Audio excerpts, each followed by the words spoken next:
আসসালামু আলাইকুম রাহমাতুল্লাহ। আশা করি যারা এই মুহূর্তটাতে আমাকে দেখতে পাচ্ছ ক্যামেরার ওই পাশ থেকে সবাই অনেক বেশি সুস্থ আছে। এবং আজকে আমি একটা টপিক নিয়ে আলোচনা করব। টপিকটা হচ্ছে কিভাবে স্টুডেন্ট লাইফে থাকা অবস্থায় তুমি লক্ষাধিক টাকা ইনকাম করতে পারো। ইন্টারমিডিয়েটের স্টুডেন্ট যারা আছো তোমাদেরকে বলবো ভিডিওটা তোমার ভবিষ্যতের কাজের জন্য দেখতে পারো, বাট এই মুহূর্তটাতে তোমার টাকা পয়সা ইনকাম করা কোনো ইচ্ছা থাকা উচিত না। তোমার একমাত্র ইচ্ছা থাকা উচিত এই মুহূর্তটাতে আমি কিভাবে একটা ভালো ইউনিভার্সিটিতে একটা সিকিউর পজিশনে যেতে পারি। যারা বিশ্ববিদ্যালয়ের ফার্স্ট ইয়ার কিংবা সেকেন্ড ইয়ারে আছো তাদের ক্ষেত্রে এই ভিডিওটা অনেক বেশি হেল্পফুল হবে বলে আমি বিশ্বাস করি। তো আমি আমার কথাই বলি, আমি কিভাবে এটা করতেছি বা কিভাবে আমার সম্ভব হয়েছে স্টুডেন্ট থাকা অবস্থায় লক্ষাধিক টাকা ইনকাম করা। আমাদের গ্রামে আসলে ওই ধরনের টিচার পাওয়া যাইতো না, স্কিল টিচার বলো বা সায়েন্সের ওই রকম ভালো টিচার পাওয়া যাইতো না, যার কারণে অনলাইনে বাধ্য হয়ে আমাদেরকে টিচারদের কাছে পড়তে হইতো। সো অনেক ফ্রি কন্টেন্ট ছিল, অনেক ফেমাস টিচাররা ছিলেন যাদেরকে দেখে দেখেই আজ পর্যন্ত এখানে আসা। সো ওই সুবাদে আমি অ্যাকচুয়ালি একটা 250 টাকা দিয়ে হোয়াইট বোর্ড কিনছিলাম, যেই হোয়াইট বোর্ডে আমি অল্প বিস্তর পড়ানো শুরু করছিলাম। সো ওইটা ছিল জাস্ট একটা খেলা বলা যায়, যে ওকে একটা ভিডিও বানাবো, ইউটিউবে আপলোড করব, জাস্ট ওইটুকুই, এর বাইরে কিছুই ছিল না। বাট যখন আমি বিশ্ববিদ্যালয়ে চান্স পাইলাম তখন আমার মনে হলো যে একটু একটু গাইডলাইন দেওয়া উচিত।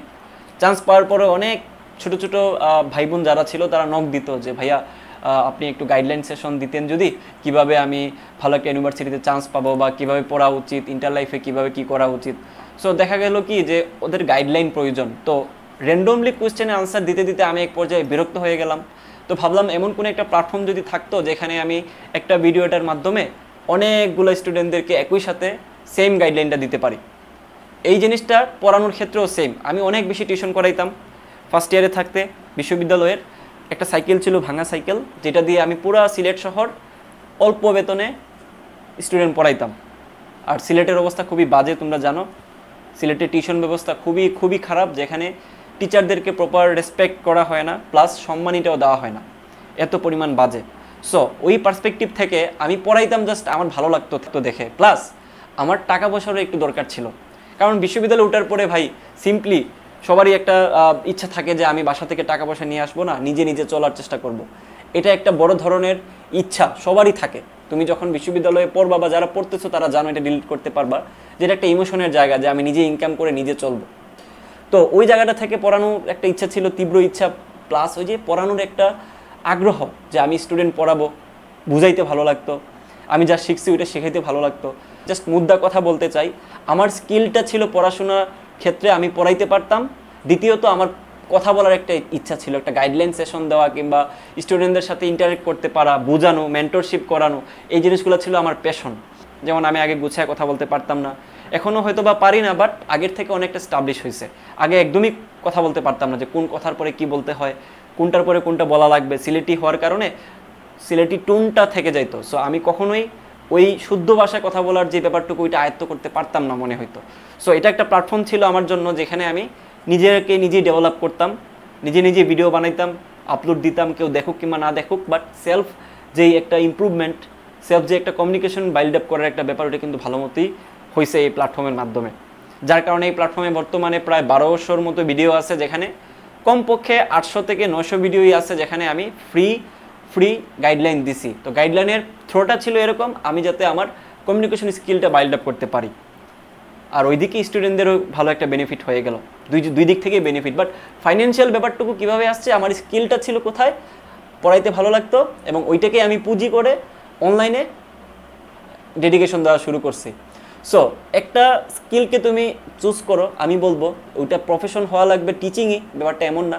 পড়াশোনার যে ব্যাপারটুকু এটা সবাই ভালো নাও লাগতে পারে, তোমার পড়াইতে নাও ভালো লাগতে পারে, এবং তুমি যদি ওইটা জোর করে করতে চাও দেখা যাবে যে তুমি কোনোভাবে এটাতে ভালো করতে পারতেছো না। কারণ জোর করে আসলে কোনো প্যাশনের জায়গা তৈরি করা যায় না, এবং প্যাশন না থাকলে একটা জায়গায় তুমি দীর্ঘদিন ধরে লেগে থাকতে পারবা না। আমার এই প্ল্যাটফর্ম দাঁড় করানো কিংবা এই যে একদম শূন্য থেকে প্রায় 20 লাখ টাকার মতো অ্যাসেট ভ্যালু হওয়ার পেছনে ডেফিনেটলি ডেডিকেশনটা ছিল। ডেডিকেশনটা কীভাবে ছিল, আমি দুনিয়ার সব কাজ করার পরেও অ্যাটলিস্ট আমার প্ল্যাটফর্মে আমি টাইম দেওয়ার সময়টুকু বের করে নিতে পারতাম। সো যেটা তুমি হয়তো বা পারবা না যদি তোমার প্যাশন না থাকে। সো চুজ ওয়ান স্কিল যেটা তোমার প্যাশন কাজ করে। এটা যে কোনো কিছু হইতে পারে, অটোক্যাড, প্রোগ্রামিং, আরও অনেক কিছু আছে। হ্যাঁ, অনেকে আছে আউটসোর্সিং করে, গ্রাফিক ডিজাইন, যেটাই তোমার ভালো লাগে একটা স্কিল চুজ করো, করে ওইটাতে তুমি একটা টাইম দেওয়ার চেষ্টা করো কনস্ট্যান্টলি। এটা এমন না যে সারাদিন পরে থাকতে হবে, আমি তো সারাদিন পরে থাকি নাই, আমি সময় দিছি, মানে আমি কনস্ট্যান্টলি কন্টিনিউয়াসলি আমি সময় দিছি, প্রতিদিন হলেও 1 ঘন্টা 2 ঘন্টা 3 ঘন্টা করে আমি সময় দিতে পারছি, কারণ আমার ভালো লাগতো জিনিসটা। এখন তোমার যদি ভালো না লাগে তুমি বেশি সময় দিতে পারবা না। সো একটা স্কিল চুজ করো যেটাতে তুমি একদম আনকন্ডিশনালি কোনো কিছু ছাড়া তুমি টাইম দিতে পারবা। সো যখন তুমি টাইম দিতে থাকবা তখন এটার মধ্যে তোমার এত পরিমাণ স্কিল অর্জন হবে, এত পরিমাণ তুমি এটাতে ভালো করবা যে অটোমেটিক্যালি তোমার ওই স্কিলটা তোমার অ্যাকচুয়ালি টাকায় কনভার্ট হবে। তখন তোমার ইনকামের একটা রাস্তা তৈরি হবে, যেটাকে বলা যায় যে make money not earn money. So তুমি যখন অনেক বেশি স্কিলফুল হবা তখন তোমার অটোমেটিক্যালি তোমার কাছে কাজ আসা শুরু করবে, অটোমেটিক্যালি তুমি অনেক প্ল্যাটফর্ম পাবা যেখান থেকে তুমি টাকা ইনকাম করার একটা সোর্স পাবা, তোমার স্কিলটাকে বেচতে পারবা। তো স্কিলটা মেক করার জন্য সময় দিতে হবে, দেন তুমি স্কিলটাকে কাজে লাগায় টাকা আর্ন করতে পারবা।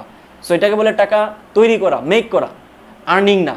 সো ওই মেক করার জন্য ডেফিনেটলি তোমাকে নিজের স্কিলটা গ্রো আপ করতে হবে, যে কোনো একটা স্কিলকে চুজ করো, দেন লিডারশিপ ক্ষমতা তৈরি করো নিজের মধ্যে, দেন ওইভাবে যা যা স্কিল লাগে, যে কোনো একটা স্কিল যেই সেক্টরে তুমি এটা করতে চাও, একটা স্কিলের যা যা লাগে সব কিছু ঘাটাঘাটি করে ওই সংক্রান্ত একদম মাস্টার হয়ে যাও, মাস্টার, যাতে তুমি ওইখানে তোমার একটা আলাদা ফেস ভ্যালু তৈরি হয় যে ওই কাজটা ওই ভাইটা পারে, ওই কাজটা ওই ভাইয়ের দ্বারা ভালো সম্ভব হয়। যেমন আমার ক্ষেত্রে ছিল কি যে জিএসটি নিয়ে কিংবা সাস নিয়ে জাহিদ ভাইয়া কাজ করতেছে, তো এই একটা কি ফেস ভ্যালু তৈরি হওয়া, যার কারণে সাস্টে যারা ভর্তি হইতে চায় তারা জাহিদ ভাইয়ের নাম শুনলেই ভর্তি হয়, ক্লাস দিক কিংবা না দিক। সো এইভাবে করে তোমাকে একটা স্কিল গ্রো আপ করতে হবে, দেন ওইটা নিয়ে কাজ করতে হবে। এইভাবে করে তোমার ডে বাই ডে কাজ করে গেলে ইনশাল্লাহ একটা না একটা সময় যেয়ে তুমি ভালো একটা আর্নিং পজিশনে চলে যেতে পারবা। এবং এটা যে কোনো ক্ষেত্রে, নট নেসেসারি যে তুমি পড়াইতেই হবে তোমাকে, জাহিদ ভাই যেটা করছে এটা তোমাকে করতে হবে না, ঠিক আছে? তুমি অন্য কোনো কাজ করো যেটাতে তুমি আনকন্ডিশনালি সময় দিতে পারবা। ওকে, সো এই ছিল কথাবার্তা। তো আমি জানি না গুছায় বলতে পারছি কি না, র্যান্ডমলি মাথায় আসছে বলছি। ভবিষ্যতে যদি তোমার আরও বেশি এরকম লাইফ হ্যাকস লাগে কমেন্ট করে জানাই, আমি একটু গুছায় বলার চেষ্টা করব। তো র্যান্ডমলি হুটহাট করে আসলে কথা বলা অনেক কিছু মিস হয়ে যায়, আমি জানি না অনেক কিছু হয়তো মিস করে ফেলছি, বাট যতটুকু আমার পক্ষে পসিবল এই মুহূর্তটাতে বলা আমি ততটুকুই বলার চেষ্টা করছি। বাকিটা তোমাদের উপরে, কমেন্ট করে জানাও যে কেমন লাগছে বা তোমার আসলে কোন স্কিলটা আছে সেটাও কমেন্ট করে জানাতে পারো। আল্লাহ হাফেজ।